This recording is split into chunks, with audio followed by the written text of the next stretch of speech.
We should be good. Cool. All right. Hey, everybody. We're going to get started, and we're being recorded. So be generous with your colleagues and make sure to share this when the replay is available. And if you have any questions, you can put them in the questions section that's below the video here. And then after the session today, Elissa and I will take a look at them and do our best to answer them, because we're going to spend all the rest of our time really getting inside her head and making sure we can get some great advice around the world of analytics from Elissa. So, Elissa Fink, it's good to see you. Thanks so much for being here. Oh my God, my pleasure. This is fun. I love doing this with you. This is great. Uh-oh. So we might have a little bit of interruption here. I hope nobody minds too much. My door, my son. I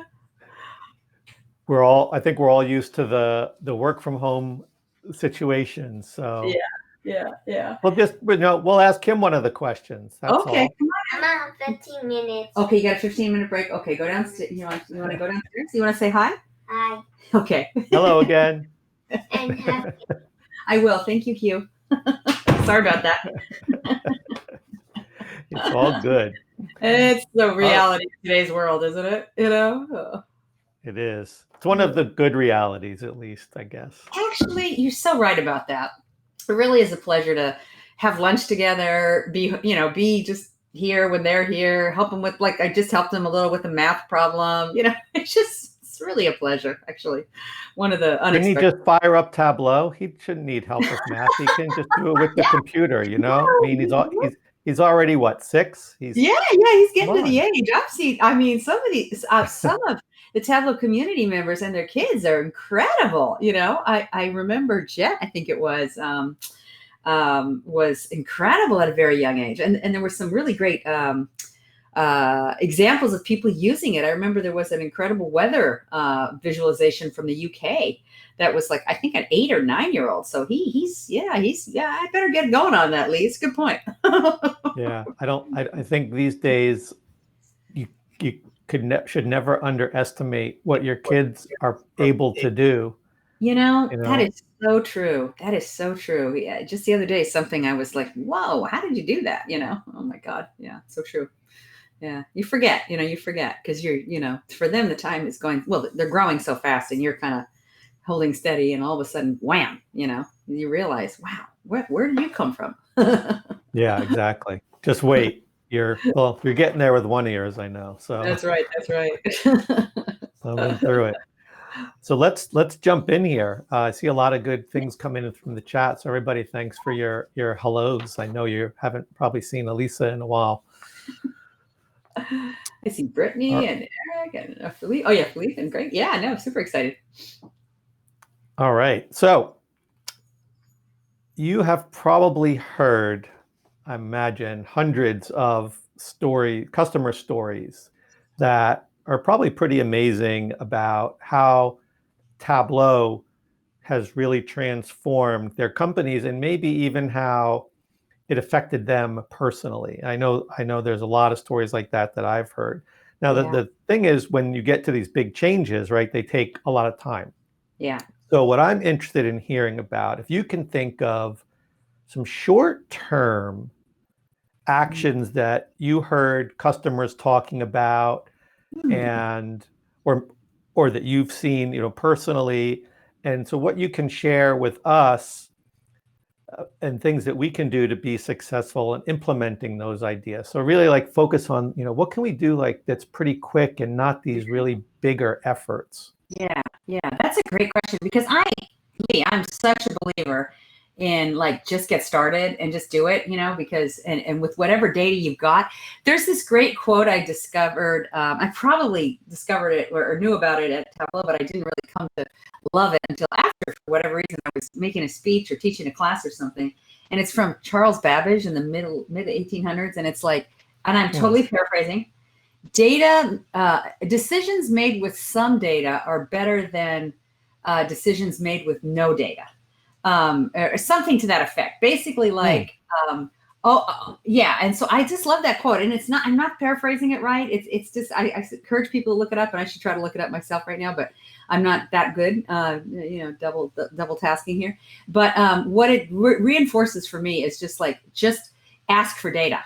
Even if it's not perfect data, just in a decision, it's like, and is there data to help us make this decision? Is there data we can use? Is there data that can shed light? It might not be the data that makes the make or break decision on like, we're going to do this versus that, but it could shed light and add context. And so data, decisions made with some data, even, incomplete data are better. I think that's the quote. Decisions made with incomplete data are better than decisions made with no data. And I think sometimes people throw out data because it's incomplete or it's not quite the answer or quite the data set they thought it was. But I'm just a big believer in whatever you can get your hands on. If you come to understand it and how it sheds light and can give you context, I think it's going to help you. So my recommendation is you ask for data and use data, even if it's not perfect, even if it's not complete, even if it's not all the data, as long as you know what that data is or what those data are, you should use it. And that's my number one sort of like recommendation is just start asking for data and start using whatever data you can get your hands on. Can't get the complete data set or access to the complete database from IT, then ask for an extract. If you can't get an extract, then ask for a spreadsheet of data. Can't get a spreadsheet, then ask for a PDF report that you can parse. Whatever you got to do, use data, even if it's not the ultimate be all end all data. You'll just be better for it. I like that. It makes a lot of sense, but it raises an interesting question. So maybe we can talk about this for a minute. Actually, one thing you reminded me of a phrase I like, which is perfection is the enemy of done. Perfection is the enemy of what? Of done. Yeah, that's so true too. Yeah. We wait around a lot and say, okay, I gotta wait. And it's like, no, just get on with it. Yeah. But now here's what I think a lot of people do though. So you're saying, hey, look, work with whatever data you have. But I think what you hear sometimes is people say, well, we don't have all the data, right? So we can't make we can't do something, but they were able to make decisions when they had no data, when they didn't have the data. They were right. So why is that happening? It doesn't make any sense. You were able to do it with no data, but now that you have some data, you're worried you don't have all the data. It's almost like in their heads there's a flow chart, like, decision. Need to make decision. Have data? No. Okay, keep making decision. Want data or could get data? Yes. Can get the data file? No, wait, it's almost like a decision path, but I agree with you. It's sort of like work with the data you have, go in it knowing it's not complete or it's, not the full file or it's an extra, it's I don't mean a literal data extract in Tableau, but like just a small portion, go into it knowing, seek better data, seek stronger data, seek all the data. But in the meantime, just play with it and you learn from it and get the context of it and use it. But you're right. It's almost like in a sequential flow chart that it's like, have data, use it, must be in good shape. If it's not in good shape, wait, no, just like get going with it. And you'd rather have the complete data, but start playing with what you've got until you've got it all. And maybe you'll never get it all. Just like you said, use it as context, help it make a more nuanced decision, help it let you make a more nuanced decision because the information and background it's going to give you. Yeah, that's a good point though. Yeah, I'm sure there's some psychologist who study that or is going to, it just makes sense that there's something going on in your head that makes you think that way. Yeah, like some kind of completion thing. Like you got to have it complete before you can go to the next step. Yeah. What can you recommend though? So I think the idea makes sense probably to a lot of people that we should try to work with what we have because we can actually learn from it. Yeah. How can people though maybe get over that hump of other people who aren't comfortable? Like they're saying, well, you don't have it all yet, so I don't want to use it. What are some things that can help move along and not get stuck? Yeah. Well, I think number one is, disclosing what you know and what you don't know. Like this is what this data represents. may not represent our entire customer base, but it represents the, the middle 20% or whatever it is. So I think disclose. And I think then it's just showing how this data is useful and showing, like, let me show you what I've learned from this data about that particular segment or about this particular business process, and not overstating it and not overdrawing it. And then, so, showing what you've learned from it, and then being able to say from that data, here's the context it provides to this decision. Here's what I'm concluding from it, or here's what I'm drawing from it. And make it real deliberate so that people can increase their comfort that you're not using incomplete data to make a complete, and you're not using incomplete data. It's incomplete. You're not using incomplete data and representing it as complete. So make sure that people understand, hey, look, we've got this data. It tells me this. I don't want to overdraw the, and there's a term for that. I haven't had my coffee this morning, but I don't want to overdraw what this data means. But here's how it's helping me make a more nuanced decision, a more on-target decision. It's not going to bring me to the perfect decision as if maybe you had the complete data. But I think getting them comfortable with it is not only disclosing it, but showing your comfort with it, showing what you learned with it and how you're not overstating the importance of this data, but how it's providing some contextual information or some directional guidance, and that you're constantly, using it in that way, that you're not saying, well, the data say to do this, let's go. Well, no, the data don't say to do that. The data directionally are telling us this. Now it could be, these other hypotheses. Let's consider the probability of those. So I think being smart about how you talk about that data and you're showing your comfort with the ambiguity that automatically arises in other people's minds will decrease their ambiguity with respect to what that data shows. So, and there are going to just be some people who are on off, it's either there or it's not. Okay, fine, but you're going to bring a wiser mind to the decision yourself. So that's a good thing. You being wiser just even by yourself is a good thing. So I think I like that idea. Of limiting the conversation so that people understand you're not trying to come in and say, we have limited data and we're going to try to use that to solve everything, right? So somehow you have to explain how it fits. Not in a random way, but how it fits within what you normally would do without the data, right? Okay, well, this is what we usually do.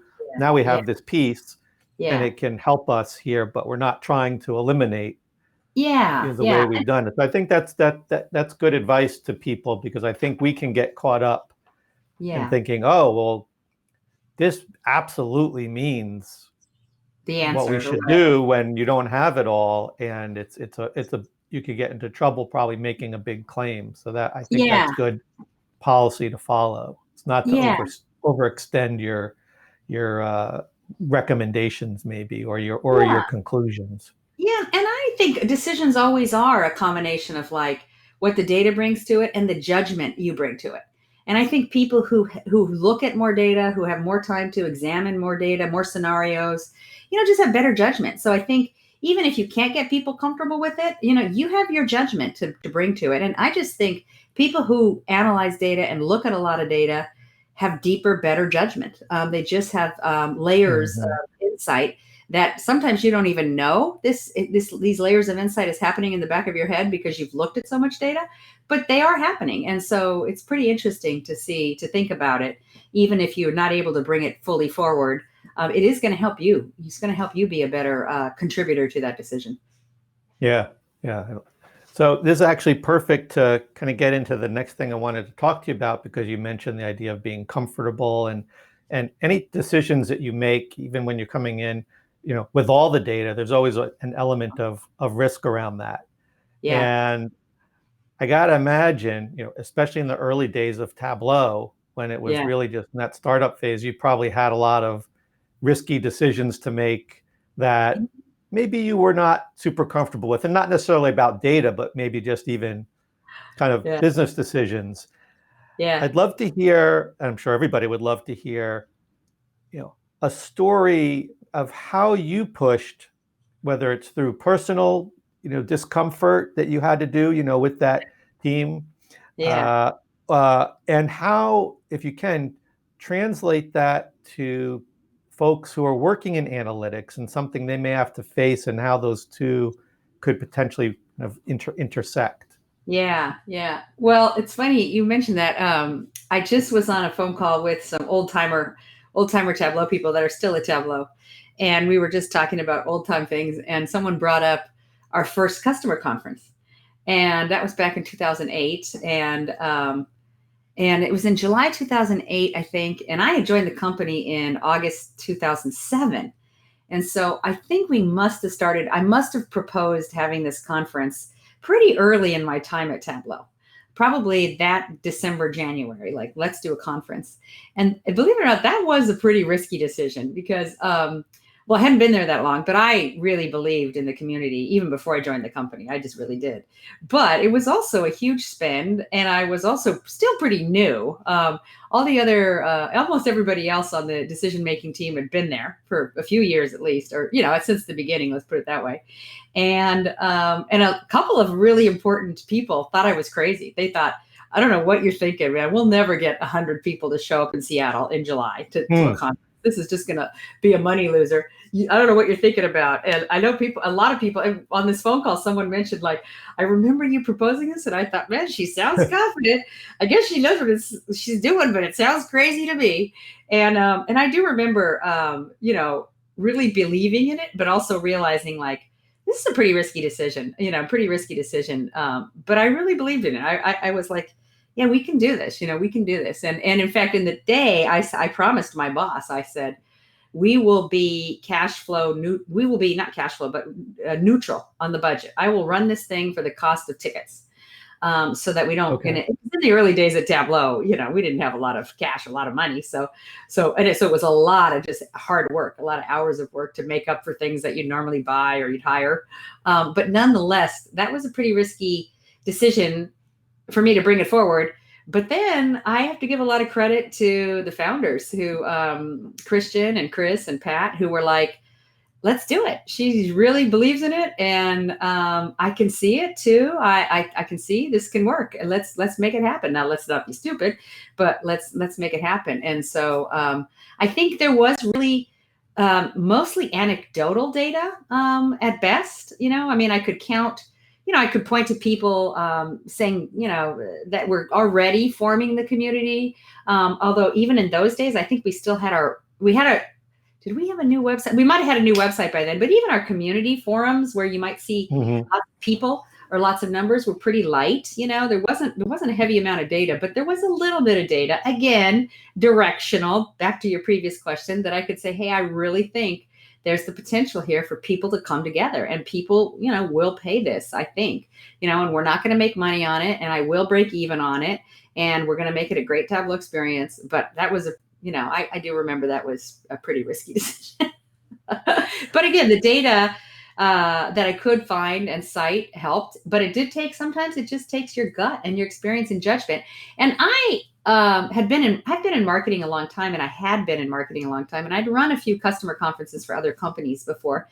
So I had a little bit of, like what I talked about, like some experience and judgment to back me up. So with the little bit of data I had, the real hard data I had, the anecdotal data I had, my judgment and experience, and my belief, all together, that packaged into a risky decision that I felt like it's a risk, but the reward is worth it. Let's do it. And we were able to all come together around it, and then we pulled it off, and we were super happy about it. Looking back, it's like, it was pretty amateur production, but it was still great. Hey.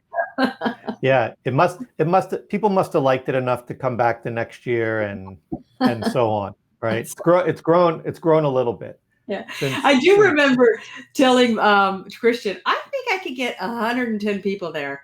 In my mind, I thought, I think I could get 130. I can sell 130 tickets, so I better make sure that the conference venue is big enough for 130, because I'm pretty sure I can get 130. But I told them 110, sandbagging. Sales and marketing people know about that. And then we got 187. So it was, it was a good standing room only. Yeah, exactly. It was crazy. But there have also been other decisions that you just, they fail, and that's, you move on. You learn and you move on. Now that situation is interesting, right? I mean, obviously you're kind of new to the company. You've got these executives. I mean, it's You know, Yeah. these are important. These are pretty high stakes decisions too Yeah. for, you know, Yeah. for the company. So obviously a lot of risk there. Yeah. How can we, so let's kind of combine the last thing you said about having some data maybe, and this idea of your personal, you know, your personal experience. Mm-hmm. How, because I think that's interesting to help people get out of that situation, right? Where I'm making that recommendation. I have some data, I have some personal experience. And when we started this conversation, we didn't really get into the personal experience side. But how did you talk about that with people, about your own experience to help, I don't know, convince, sway, make them, you know, not think it was insane Yeah. idea? How Yeah. did you bring that part in? Well, I guess that I did bring that part in because I had run conferences before and been around conferences and companies that were smaller than Tableau, but ran a slightly, you know, bigger conference. And so I had seen it. I'd been at a company that had run a customer conference. Boy, I don't know. I was there at the beginning when they first started running them all the way to the, you know, when I left.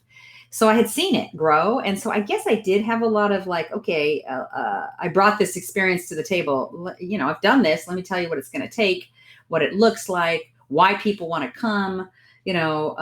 So yeah, that did matter. That did matter a lot. I think that they at that point were willing to trust me because of my experience, my history. But I also think that they also too looked at the community and looked at the data that they experienced with respect to how people felt, wanted to learn more about Tableau. And I think that helped a lot too. But I also think there were a couple folks that were like, look, we're not ready. Maybe next year or the year after I can see it. But in my historical experience, and there were some people who had been around software companies, really successful software companies, who said, Right. no, we're not ready. We're not ready for this. You know, I think you're pushing us a little too hard, a little too early. And so I think if we did it next year, you know, be fine, blah, blah, blah. You know, I don't think we need to rush to do this. Yeah, it was interesting. Yeah, I think your credibility and your experience are super related, you know, super related. And again, I go back to people who I just find this to be true. People who look at data and ask questions of data just when they show up in meetings, even when you show up to a meeting without data and it's just a conversation about what are we going to do about this? Because you've looked at your, you know, your invoice files or your customer files or your, you know, your bug files or what have you. You're just bringing this depth to it that you don't necessarily even realize. That you really bring an important, rich perspective that data has educated you almost in the back of your mind. Point. Yeah, I really strongly believe that, and it shows up, and you don't even have to think about it. You have this confidence because you've seen this data, and you have made, even as you're thumbing through Tableau visualizations or dashboards and clicking on things, or just, you know, dragging and dropping your heart's content just for, you know, out of the blue because you're trying to figure something out. That goes into your brain and makes you a richer, smarter, better contributor, I think, just overall in your organization. And so I think that all the experiences you have, plus in a way, data is a substitute experience. It's another way to gain experience. All that experience, the the real life experiences you have, the data experience you have, all combined just to make you a wiser, smarter, better judger, you know, have better judgment. Yeah, I believe that. That's a good lesson. Yeah. So I see a lot. I mean, it's a real skill, right? Obviously, doing analysis and understanding data is a real skill. And I think that what I see with customers, a lot of times they don't feel like they actually have enough maybe knowledge about the business to in these areas, but they probably have a lot more. I always think they do have a lot more than maybe they realize, because they are sitting in the data a lot. And it's kind of, maybe it hasn't been all brought to light, maybe because you haven't had to make a report or something, but it's kind of sitting in there, and they should have the confidence that they bring that in. And so let me ask you about this idea I have. So it kind of leads into this last question I want, because talking about skills and ability. Now, this is for folks that I'm going to give a little more detail because they may not know about Seattle.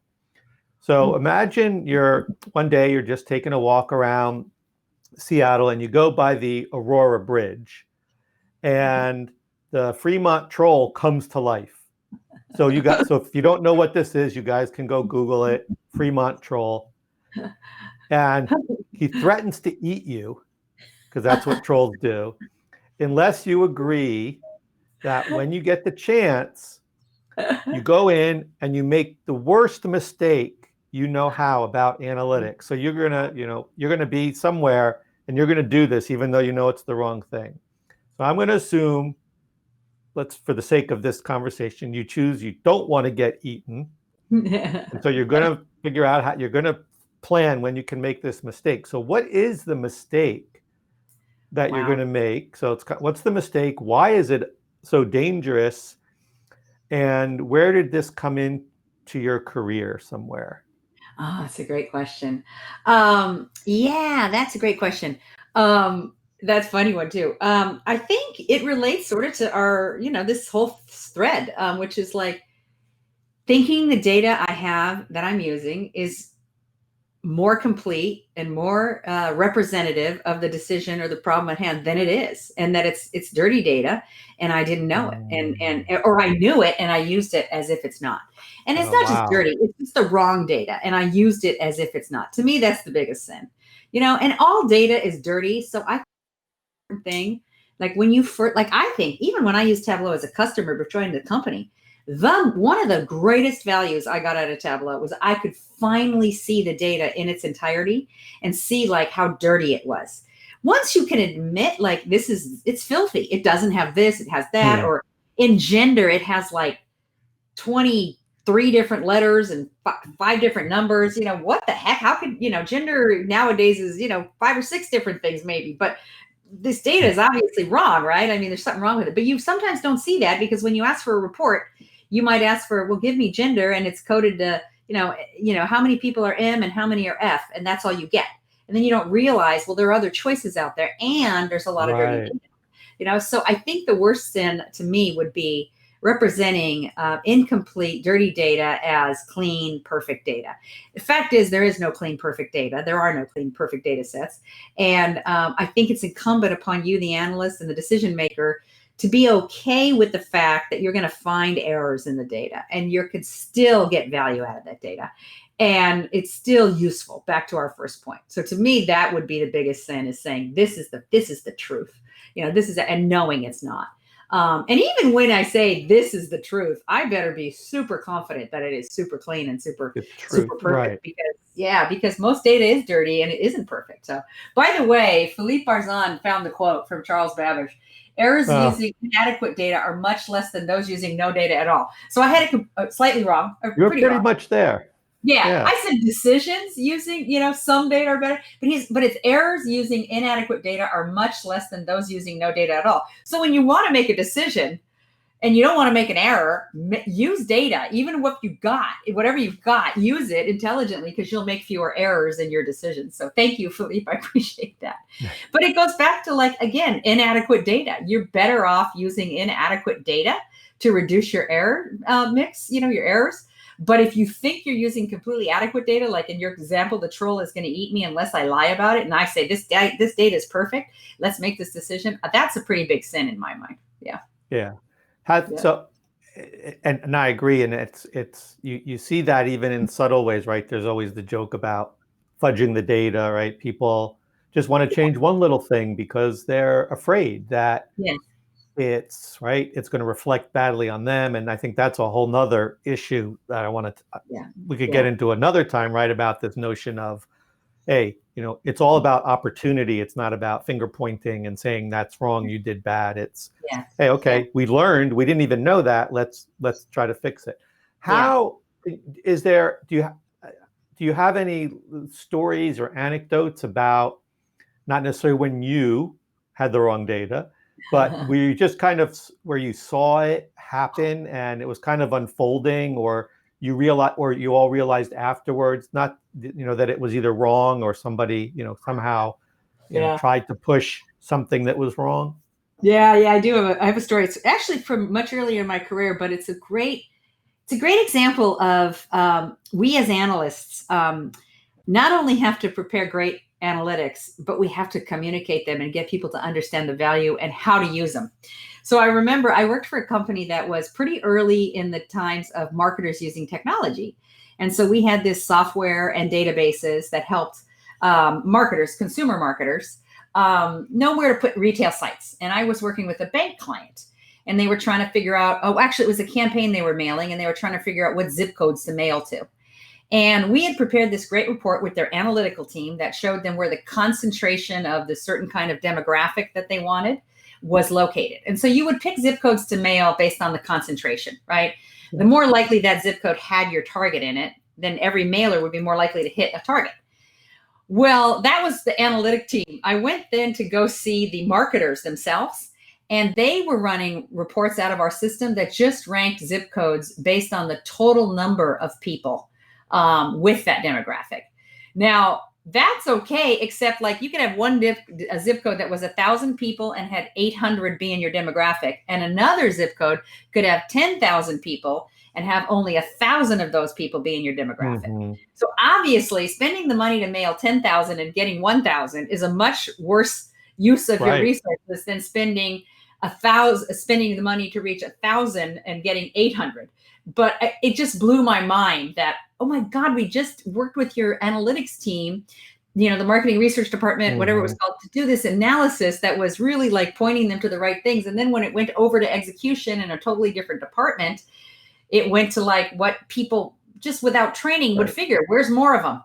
They wouldn't know that zip codes are all different sizes. So how would they know that, 800 here versus 1,000 there is a huge difference in terms of how much resources, you know what I mean? So to me, it really drove home the point of how important communication is to ensure, because you do all this great work as an analyst, and you're doing all this great work, and that you're doing as a business intelligence provider, or practitioner, a market researcher, what have you, making sure that people understand how to use it and what the impact is really important. Because I always found that pretty sad that a lot of the analytics we would produce would end up on, it was in the old days, would end up on shelves and big notebooks and not be used by the people who were making decisions or could execute against them. And it just kind of broke my heart, because it was kind of like, well, that would have been an easy problem to fix. Not easy. It's hard. It's hard, but it's kind of, you can see right away, like how much more efficient and effective they could have been using the data the way that you would want them to use it. Yeah. It's probably some bias. It's probably a thing where I'm just putting my own spin on this, right? That if you're in marketing, maybe you're thinking, oh, well, I care about impressions. Yeah. So, all right. So if I can get 10,000 impressions. Yeah.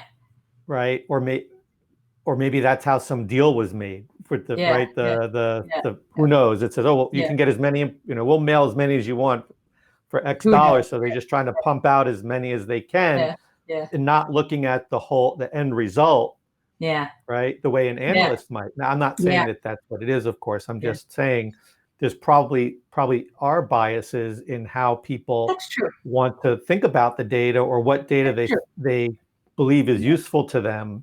Yeah. And it all the data, even if the data is clean, right? Like you said, it's not necessarily dirty data, but it's not using the right data in the right way is just as bad almost, or you end up, the result is the same. You don't get a good result, regardless of that. And so understanding those twists, I think too, is critical, and that's why business and analytics have to work more closely and understand each other's thinking versus just looking at raw numbers and understanding how the decisions are being made, right? Because that's ultimately what you can challenge. You don't challenge that.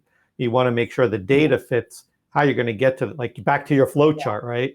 I got to make sure it fits into the flow chart somewhere, right? Because if that's how the decision's being made, you want to make sure you're plugging in the right pieces. And I think that's actually a good analogy for people to think about, that how decisions could be made, and being able to understand how someone makes the decision and not just going off the data too, right? So there's the tactical side, there's the real numbers, and then there's the that person's experience, good or bad, right? The intangibles that come in.